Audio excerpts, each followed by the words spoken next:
Welcome to the deep dive. Today, we're going to give you a bit of a shortcut.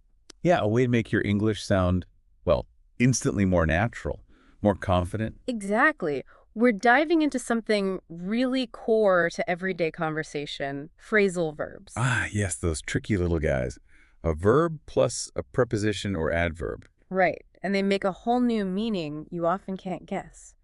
We've looked through a lot of sources Mm-hmm. to find the 25 essential ones, the ones people actually use, day in, day out. And this isn't just going to be a list, right? No, definitely not. It's more like a guide to really get them. Clear explanations, real life examples you can use like right away. That's the key, isn't it? Mastering these is, well, it's crucial for fluency. It makes you sound less like you're reading from a textbook and more. More like a native speaker. Precisely. Yeah.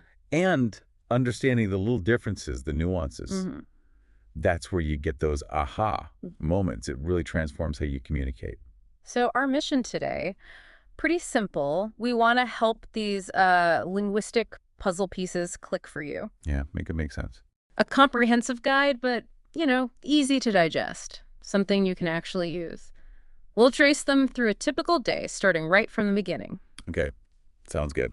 Where do we start with verbs of personal action? Let's do it. First up. Okay, let's talk about wake up. Right.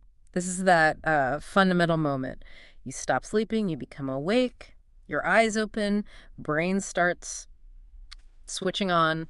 And what's interesting and something learners often struggle with Yeah. is that wake up doesn't mean you leap out of bed. No, not at all. It just means you're not asleep anymore. It's a mental shift, really. Exactly. Yeah. Like you could say, I usually wake up around 7 a.m., but I stay in bed for a few minutes scrolling. We all do that, right? Guilty. And that leads perfectly into the next one, which is get up. Ah, yes. Get up. Now, this is the physical action. Uh-huh. This means actually getting out of bed, starting your day, Mm. moving from lying down to, well, getting up. So there's a sequence. First you wake up Yeah. mentally, Right. and then you get up Yeah. physically. Recognizing that sequence is really helpful, I think. So are you listening? Or are you someone who gets up right away? Or do you linger a bit? Yeah, people often mix those two up. So that's an example. It's so cold today that I don't want to get up. Oh, I feel that one, especially in winter. Me too. Okay, so you're up. What's next? Usually we put on clothes. Mhm. This means, dressing yourself, Right. clothes, shoes, maybe accessories. And put on is a great example of a phrasal verb that's, well, it's almost totally replaced the formal verbs like don't. Right. Nobody really says don't anymore. Not in everyday chat, no. Mm. So using put on just sounds much more natural. You put on glasses, put on makeup. It's basic for talking about your routine. Like, don't forget to put on your jacket. It's cold outside. Simple. Essential. Yep. And the opposite, naturally, is take off. To remove something. Clothes, shoes, accessories, Mhm. taking them off your body. And yeah, take off also means a plane leaving. True. But here we're focused on the clothes, meaning shedding layers. Yeah. Like, as soon as I get home, I take off my shoes and relax. Sounds like a perfect evening routine. Doesn't it? Okay. Moving on from just us, how about interacting with things around us? Devices, lights, turn on. Okay. Starting a device, a light, a machine, Mm. making it work. Very versatile, this one. Turn on the TV, the computer, the lamp. It's about activation. Exactly. A fundamental interaction verb. So, can you turn on the light? I can't see anything. Makes sense. And its partner, turn off. Deactivation. Stopping it. Stopping the device, the light, the machine. Think energy saving. Or politeness, like, Yes. please turn off your phone during the movie. Yeah, definitely essential for managing all our tech these days. Mm-hmm. Okay, sticking with interacting. How about pick up? This one's got a couple of really common meanings. Right. Lifting something from a surface. Or collecting someone or something. And this is a good example of a separable phrasal verb. Ah, yeah, explain that. Well, you can say pick up the kids, or you can say pick the kids up. Ah, right. The object can go in the middle? Exactly. Knowing when you can do that, when you can separate the verb and the particle, that really adds to sounding fluent. It's super versatile. Pick up. Physical things, people. So, like, can you pick up the kids from school today? Very common, that one. Daily life stuff. And the reverse for people or things is drop off. Taking someone or something somewhere and leaving them. Right. Delivery, basically. Yeah, it implies reaching a destination and leaving something or someone behind.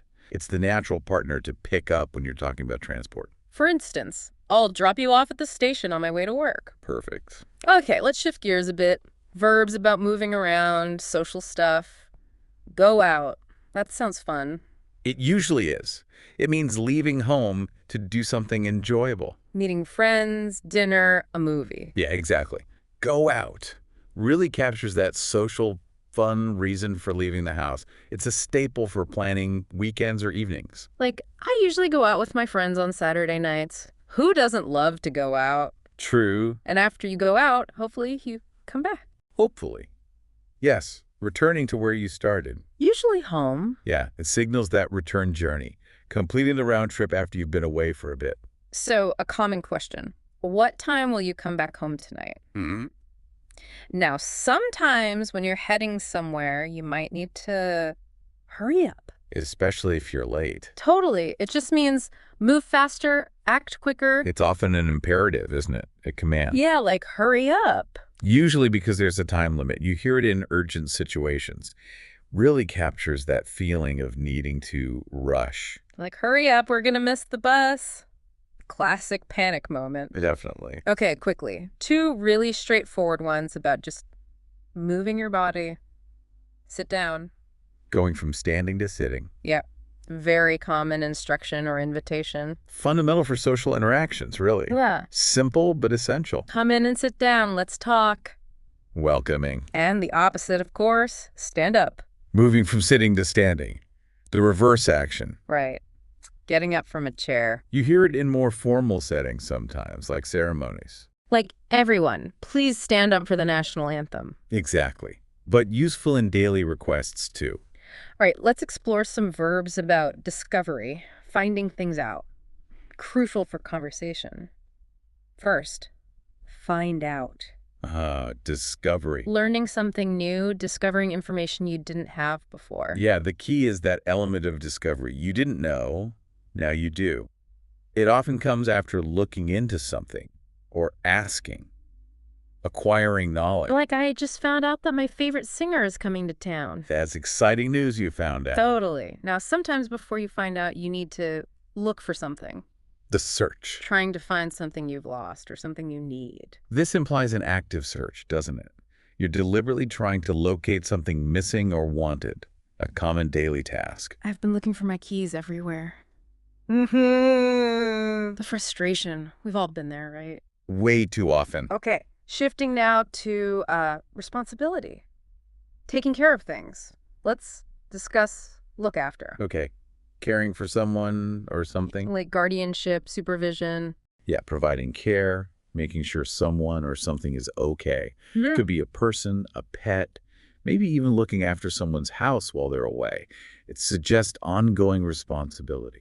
So you might ask, can you look after my cat while I'm on holiday? A common request. And very similar, we have take care of. Also about protecting or caring for someone or something. Is there a difference? They sound almost identical. It's subtle, Yeah. very subtle.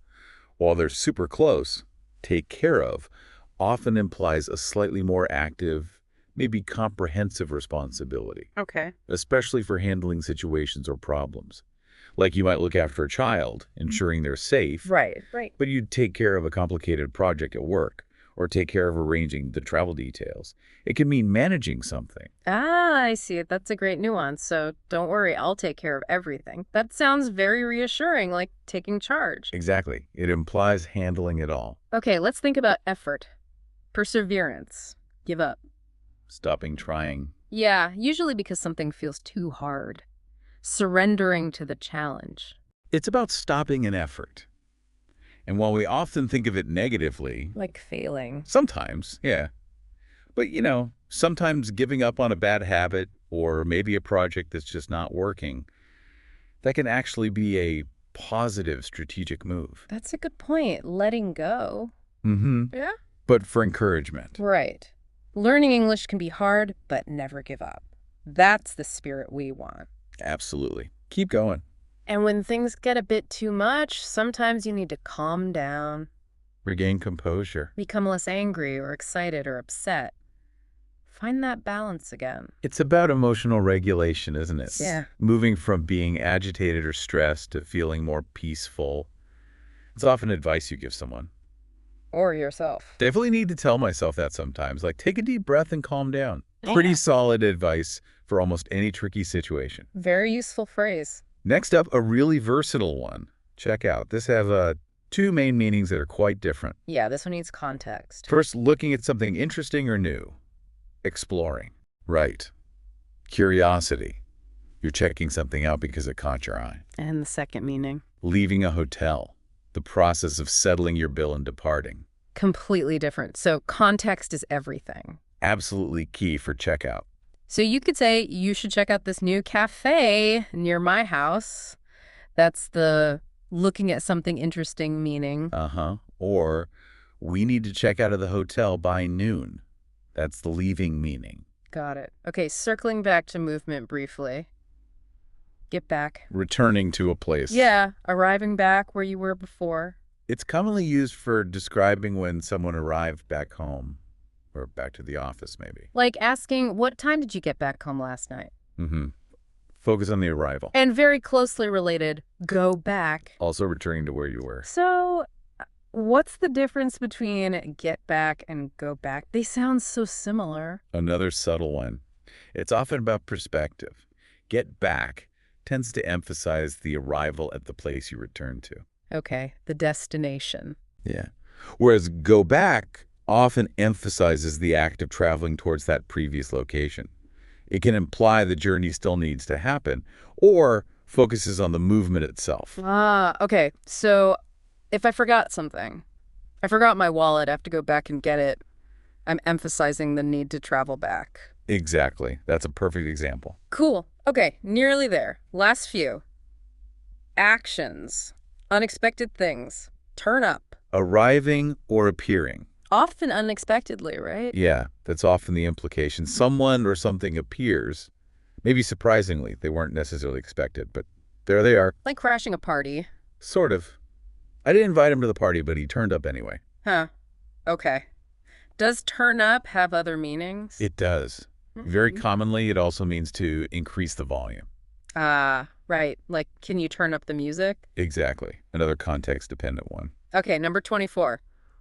Almost done. Carry on. Keep going. Continue. Just continuing what you were doing. Yeah, it implies persistence. Keep doing something, maybe despite difficulties or interruptions. It's often used as encouragement.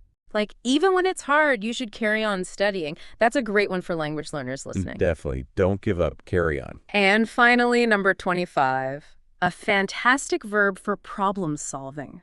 Figure out. Understanding something or finding an answer. After thinking about it, right. Yeah. It implies some mental effort. Precisely. It's not just knowing. It's the process of working it out. That mental journey to find a solution or grasp something complex, figure out, captures that active problem solving really well. Feels more dynamic than just understand. Yeah, like an intellectual breakthrough. So you might say, don't worry, we'll figure out a solution together. Very collaborative, that one. Classic teamwork phrase. So if you look at all these 25 verbs, they're not just random words. They really are like the threads that weave through everyday English conversations. The fabric of everyday English, you could say. I like that. Yeah. And getting comfortable with them, using them correctly, that gives you this amazing toolkit. For sounding more natural, more confident. And for actually joining in those real-life conversations, yeah. So what does this all mean for you listening right now? Here's a little challenge for you. Okay. Pick just one or two of these phrasal verbs, maybe one you didn't know or one you found interesting today, and try to use it, like right away. Say it in a sentence, write it down, text it to a friend. Even just think it to yourself in a real situation. That's great advice, because fluency isn't about one giant leap, is it? No, not at all. It's about all those small, consistent steps, little efforts adding up. Every phrasal verb you really get, that you master, That's another piece of the puzzle falling into place. Bringing you closer to sounding exactly how you want to sound in English. It's a collection of these efforts. Well said. So thank you for joining us for this deep dive into these essential phrasal verbs. We really appreciate you spending the time and committing to improving your English. Keep practicing. Use them. Absolutely. Keep at it, and we'll catch you on the next deep dive.